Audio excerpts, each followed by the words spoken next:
Ever wondered what the term down payment means in the world of finance? It's a term that often pops up when we're talking about making significant purchases such as a house or a car. But what exactly does it mean, and why is it so important? In the simplest terms, a down payment is an initial deposit made by a buyer to a seller when purchasing a high-ticket item. Think of it as a sort of good faith payment, showing the seller that you're serious about the purchase. It's typically paid in cash, by bank check, credit card, or even through online banking.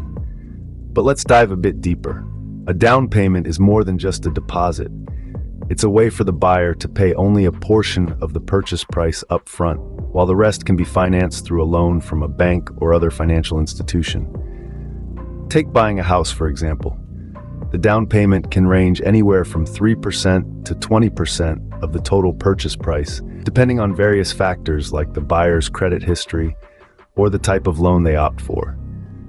A larger down payment, such as 20%, can even eliminate the need for private mortgage insurance premiums, saving the buyer money in the long run.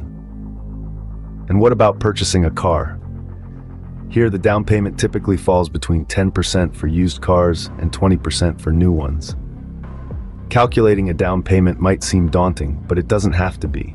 With the help of mortgage calculators, you can easily determine the best down payment option for your financial situation.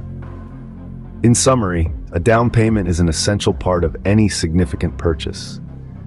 It's the initial deposit that shows your commitment to the seller, allows you to finance the rest of the purchase through a loan, and can even save you money in the long run by eliminating the need for additional insurance premiums. So, the next time you're planning a big purchase, remember, understanding the concept of down payment is the first step towards making your dreams a reality.